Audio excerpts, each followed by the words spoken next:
I was going to dim the lights and have my two plastic candles um, burning up on the shelves.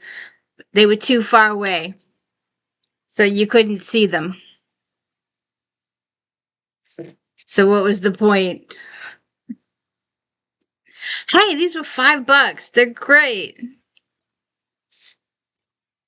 Hi, welcome to the D. Louise book series. I'm Christina, K-R-S-T-I-N-A. This is where we read books, talk about books.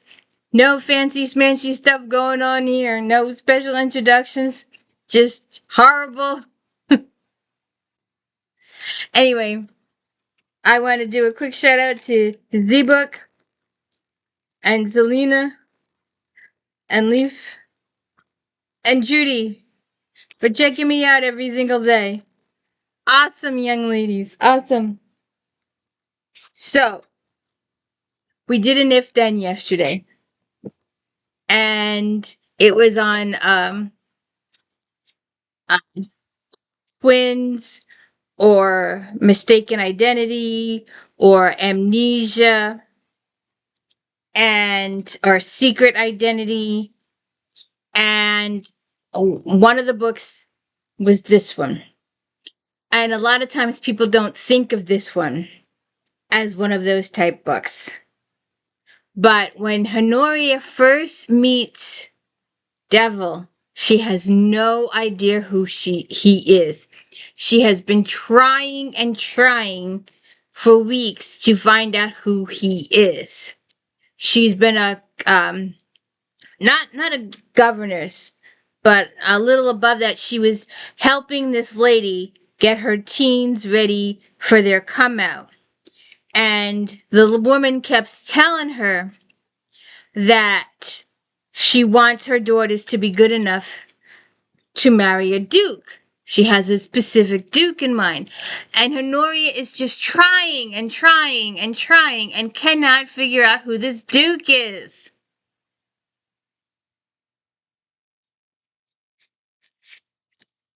So I thought we would read some.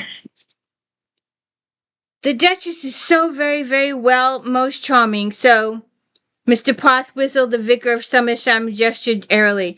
Continental, if you take my meaning. Dowager Justice Mr. Postwhittle has beamed. She likes to be called that now, but foreign, head to one side, he considered. I suppose someone might call her so. She was French born and bred, but she has been amongst us so long she seems a bit of a landscape indeed. She's something of a feature on our limited horizon. Does the Dowager join the congregation here? I don't see any ducal arms about.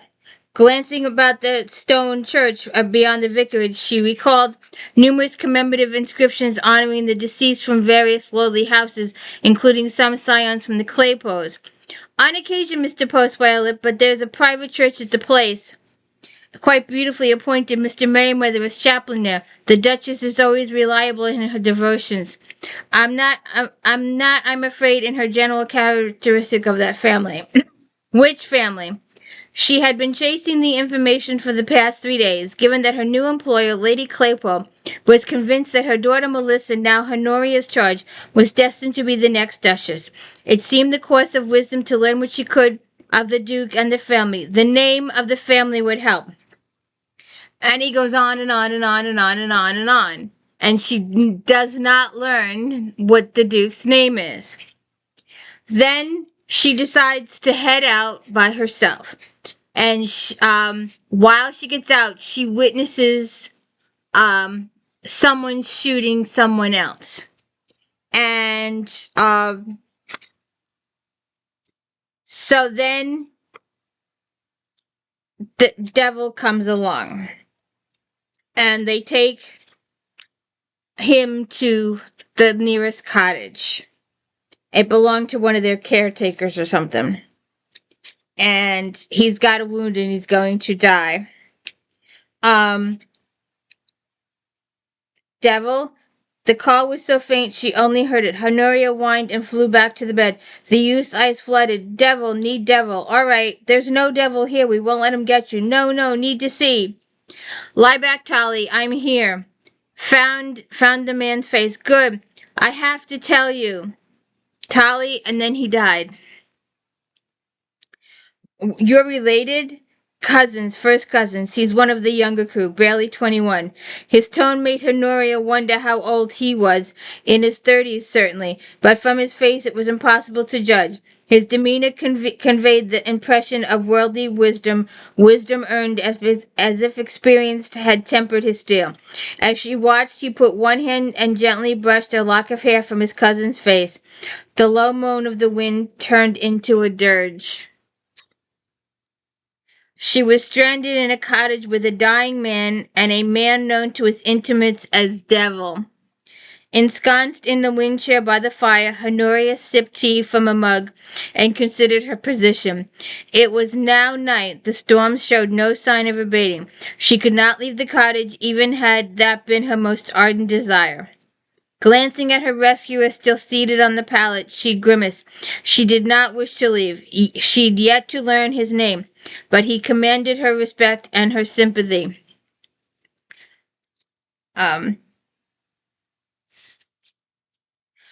What brings you to Summersham, Miss Weatherby? Instead of responding with his name, Mr. Something, Lord Something, he narrowed his eyes. Your full name, please?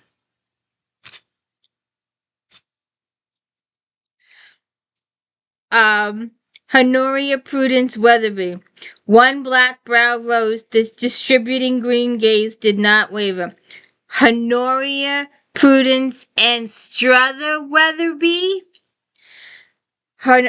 Honoria stared. How did you know? His lips quirked. I'm acquainted with your grandfather. A disbelieving look was her reply. I suppose you're going to tell me I look like him. Now that you mention it, I believe there is a faint resemblance about the chin, perhaps. Honoria glad. Now, her tormentor remarked, it is very old. Now that, her tormentor remarked, is very like old Magnus. What is?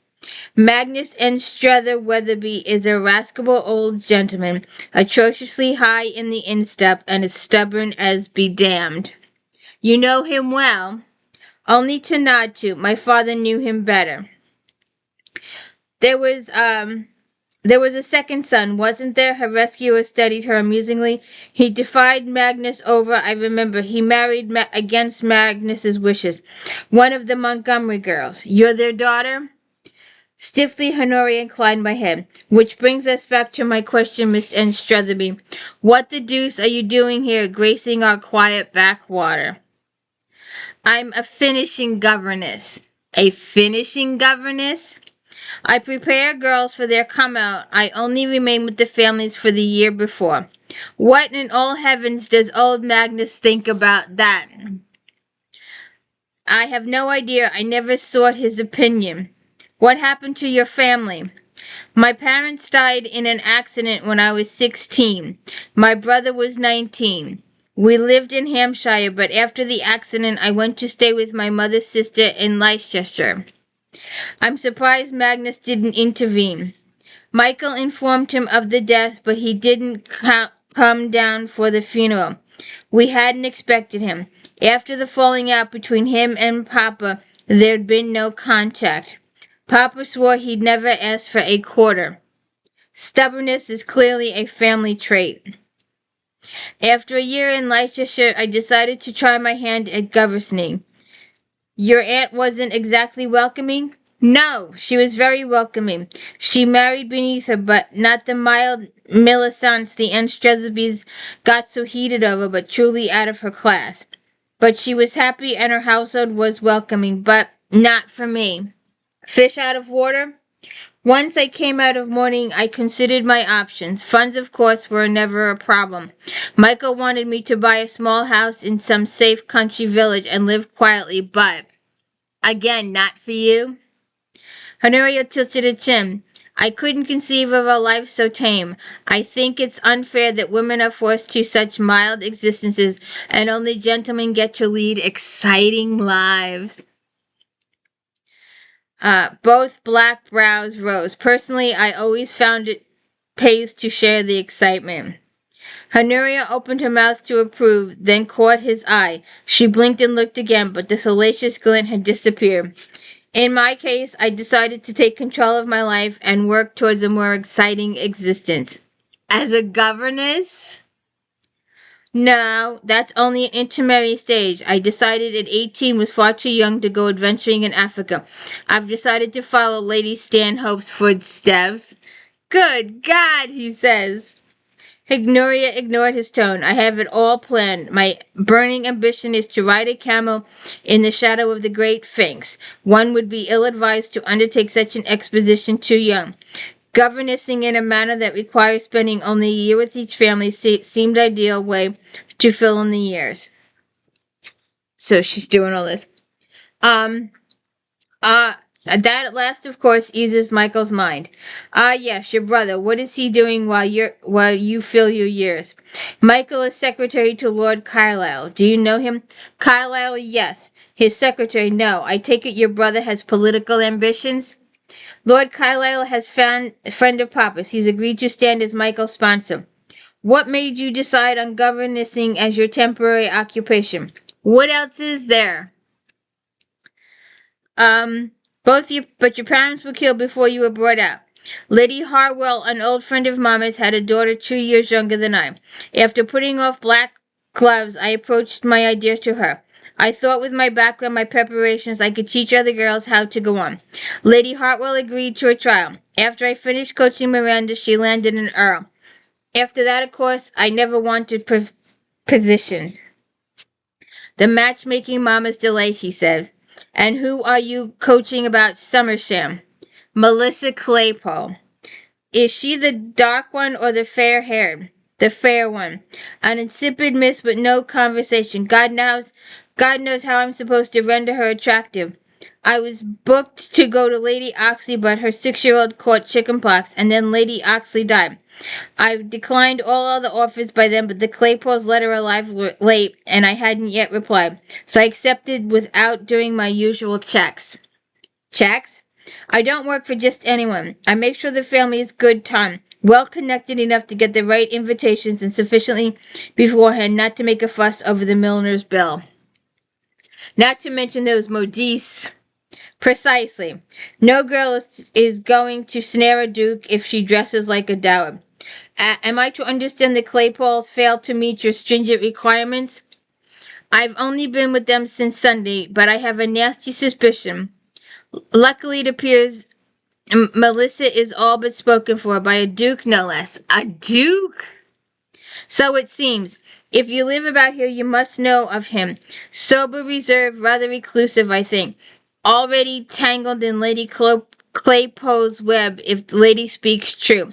Do you know him? I can't say I've had the pleasure, he says. Humph, Honoria says. I'm beginning to think he's a hermit. Are you sure?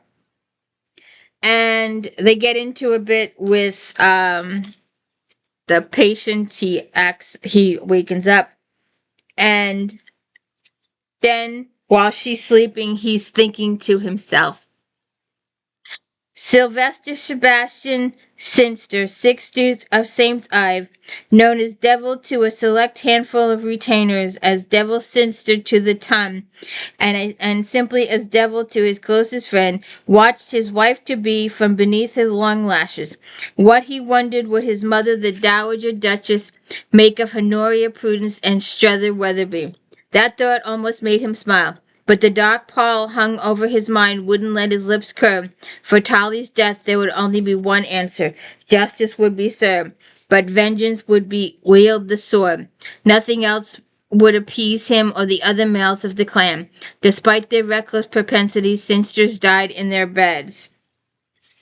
So he thinks about her for a couple more pages. Then the good stuff. The good stuff. The really good stuff. So, they wake up the next morning and the sun is all out. He woke with his cheeks pillows on her curls. Devil blinked. Sunlight slanted through the shutters. Honoria was asleep, snuggled against him, legs curled across his thighs. Then he heard the clap of hooves approaching. Vane, no doubt, come to seek him out. His breath hissed in his through his teeth. Hell and damnation, taking stock of the arrivals. He cursed beneath his breath.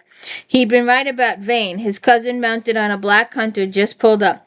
Another horseman halted alongside. Devil's features blanked as nodded to his only older cousin, Charles, Tolly's half-brother. That, however, was not the worst. From the other bridle path a party of four trotted forward. Lord Claypole, Lady Claypole, and her two grooms. Your Grace, how surprising to come upon you here. A sharp-featured woman with crumpled hair, Lady Claypole barely glanced at Vane and Charles before returning to her gaze to Devil. I was stranded by the storm, bracing one forearm against the doorframe.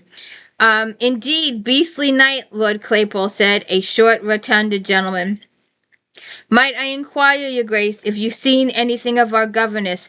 Took the gig out to Summersham yesterday. Gig came home without her. Haven't seen hide nor hair of her since.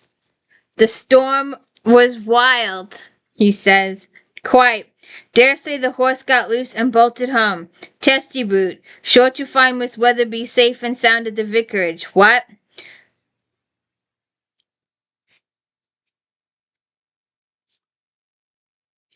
Um, uh, oh, I'm sure she'll be all right. So terribly inconsiderate of her to put us all through this fuss. Directing a wary smile at Devil, Lady Claypole gestured to the grooms. We felt we should mount a search, but I dare say you're right, my lord, and she'll be sitting snug at the vicarage. Miss Weatherby, her ladyship informed Devil archly, comes with the highest recommendations. I had it from Mrs. Ashline Smythe, of the highest caliber, quite exclusively, naturally. When she learned of my Melissa, she set all aside other offers, and Honoria comes to the door. And the world goes, what are you doing there? We've got the gossip now. Your ass is fired. But you gotta wait for it. You have to wait for it. A fine broiling indeed. Well, Miss Weatherby, if this is what you get up to when you say you're visiting the vicar, you need not think to cross the Claypole threshold again. To think I've been so misled, Miss Ashton Smythe will hear about it. No, really, Marjorie. One eye on Devil's face, Lord Claypole fought to restrain his wife from committing social suicide. No need for any of that. No need. Lady Claypole, and she starts going off. If you will send word of your direction, we'll send your boxes on. How kind. You may send Miss Ann Struther Weatherby's boxes to the place. Ann Struther Weatherby, Mrs. Claypole says. The place? From Charles? Is this true, miss, or is it merely a piece of flummery? You succeeding in coaxing his grace to swallow. His Grace? Honoria thinks. As His Grace, she invested the title with subtle emphasis. Has seen fit to inform you, I am indeed one of the Anstruther Weatherbys. I chose to make little of the connection to avoid unwanted ill-bred interest. Madam, I really don't know how I'm going to explain this to my daughters. I suggest, ma'am, his gaze on Lady Claypole's face, Devil caught Honoria's hand, squeezing her fingers warmly in his and bringing them to his lips, that you inform your daughters that they have had the honor of being instructed, albeit for a short time, by my Duchess. Your Duchess?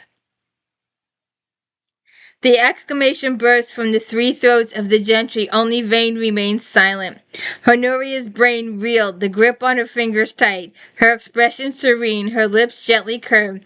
She glanced affectionately at her supposed fiancé, only she could tell the fell promise in her eyes. Really, your grace, you can't have considered, Lady Claypole said. The matter hardly warrants such a sacrifice. I'm sure Miss Weatherby will be all too happy to reach some agreement.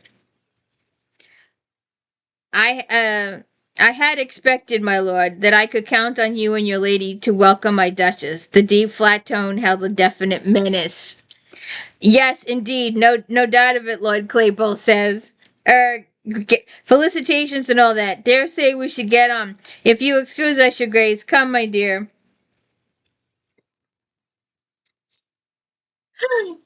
And they just go scampering off. They're like, oh, good God, what have we gotten ourselves into now?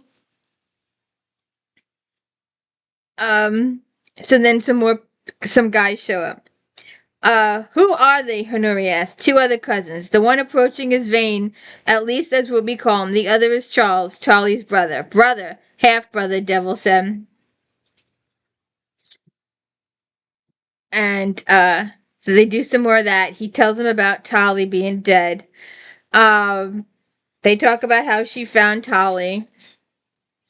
And, then he takes her back to the place, and he's not wearing a jacket. And that's, Honori is just aghast that he's traveling without his jacket.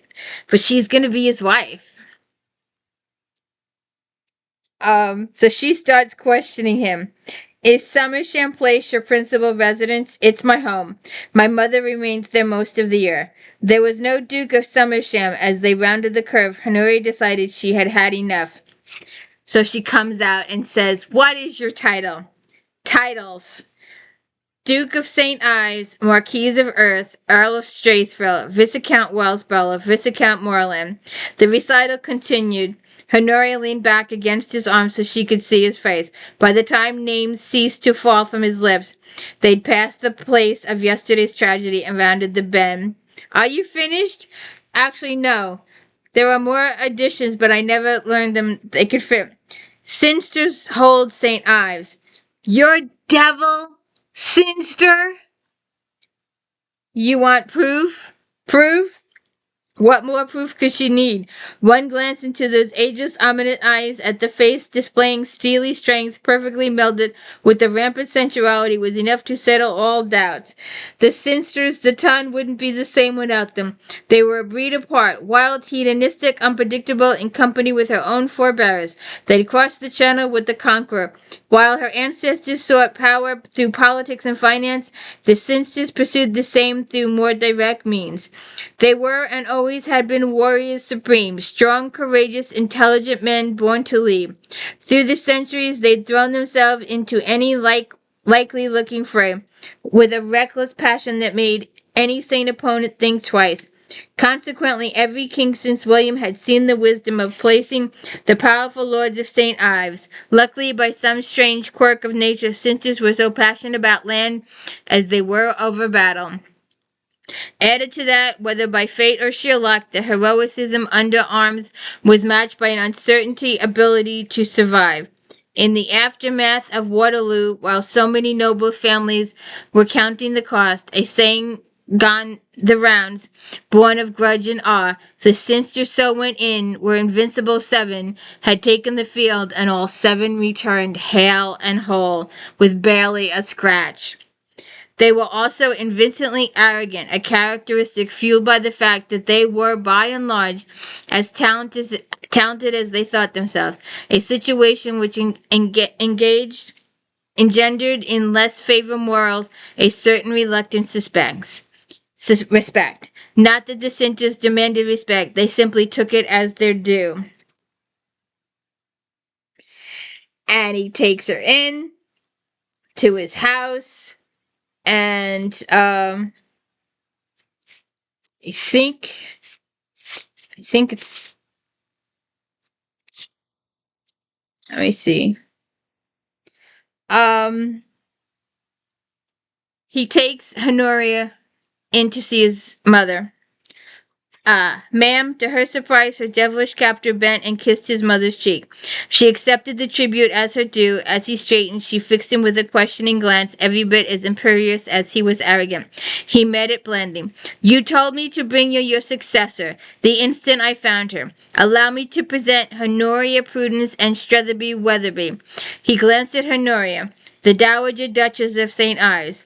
Mrs. Anstruther Weatherby was residing with the Claypoles. Her boxes will arrive shortly. I will leave you two to get acquainted. Here you go. Here's my bride. Here you go. Here's my bride. Um, Come, dear, sit down. If you've been dealing with Sylvester, you'll need the rest. He has been often very trying. You must excuse my son. He is somewhat distressed. I believe he has a number of matters on his mind. His mind? But now, my dear, my so distressed son has decreed we will get acquainted. And so they get a verdict. They catch up with what's going on with other family members, and you can read that at your leisure. But so then there's the other relatives come in. Amelia and Amanda are the twins, and it's like a Wicked Night. I don't think the books are. This is the first one. On a Wicked Night and on a Wild Dawn are their two books. They kind of end the intimate section, and then we go on to other people. But the Cynsters, I've always said the Cynsters would make a great do much better than the Bridgertons. Much, much, much, much better. Because the Cynsters go on for a really, really long time. If you haven't seen my Cynsters versus the Bridgertons and the Mallorys, go check out that If Then. It's a little on the older side. But it's a good video. I'm not sure if I did it here in the kitchen. I might have done it here. But it's one of my early first If Thens. And I just love these books. I could read them for hours and hours. But this one, and then, I think the next book is Veins. They finished but I like it when the girls are talking and, they're telling Honoria, Vane is next to Devil, but you know him. That can't be his real name. His real name is Spencer, but don't call him that. The one next to Devil is Richard. His name is Scandal. He's Devil's brother. And next to Vane is the younger brother, Harry. They call him Demon. The one next to Vane is Gabriel. His real name is Rupert. He's Uncle Martin's eldest son. And I suppose the one behind Gabriel is Lucifer, his brother. That's right. His real name is Alistair, but you call him Lucifer. I love these books. I love these books. Where did I don't know why let's see. Why did I mark this page? So he negotiates, and she gets upset when she's like, fine, I'm going to go shopping. His mom's going to take her into London, and they're going to go to the Modiste and get wedding clothing and all those dresses and gowns and stuff like that fitting so they can go out. And what's the other one? And she's pissed off at him because he paid her bill, and she has her own money, and she can afford this. And, it's just, I don't believe it. Seated before her, Honoria stared at the single sheet apartment in her hand. For the third time, she read the simple message, then her jaw setting ominously, she rose and she barges into Devil's office. I take it there's a problem. Explain this piece of paper. Explain this. 'Cause he paid her bill. I didn't actually think you'd ask. Didn't think I'd ask. When I spend a small fortune at a modiste, I expect to receive a bill. Of course I ask. If you received an answer, no, an answer I wish to receive. It is, as well you know, totally unacceptable for you to pay for my wardrobe. Why? Be- they have this little. He's like, "You're gonna be my wife," and she's like, "No, I'm not." And he's like, "Yeah, you are." And she's like, "No," and he's got to negotiate it. She's in love. She's still thinking about the pyramids and stuff, but he eventually talks her into it, and she likes it. And the bet at the end of the book ends with the bet, and the next book starts with the bet, or ends with the bet. The conclusion of the bet. Um, the Cynsters made a bet that of when the Michael, yeah, I think his name is Michael, when Michael was conceived, the kid, and it just cracks you up. So Honoria tells him that all the money that they won on the bet has to pay for the new roof of the church. But so if you want to find out how they solved Tali's murder, and how Sylvester gets her to marry him and stuff. And then, of course, there's Rake's Vow, and there's the rest of them. I could haul them all out. It's a Rake's Vow, a Rogue's Proposal, a Scandal's Bride, a Secret Love, on a Wicked Dawn, on a Wild Night. They're all. I love these books. I love these books. These are so much better than the Julia Quinn Bridgerton's books. The Cynsters. You start out with the Cynsters, and then you go. I believe it's the Bastion Club, and then after the Bastion Club, you go to the Black Cobra, and then you end with the Buccaneers. But there's a whole bunch of other books. The characters that you meet here, these people, will be backup characters for all future novels. You get it. And then one of the backup characters here is the lead character in the next book. The cast is used continually through all 90 plus books. She's written over hundreds and hundreds and hundreds of books. So if you haven't seen my If Then Cynsters versus the Bridgertons and the Mallorys, go check that out. It's really worth it. It's an If Then. It's one of my early If Thens. So I'm not sure I think it is. It's a Regency If Then. I'm pretty sure. I'd have to check that out. But I hope you enjoyed reading this with me. I love reading it. And there's the sexy dude himself. That's not how I picture Devil in my brain, but anyway. I picture him more as huge. But anyways. Have a good one.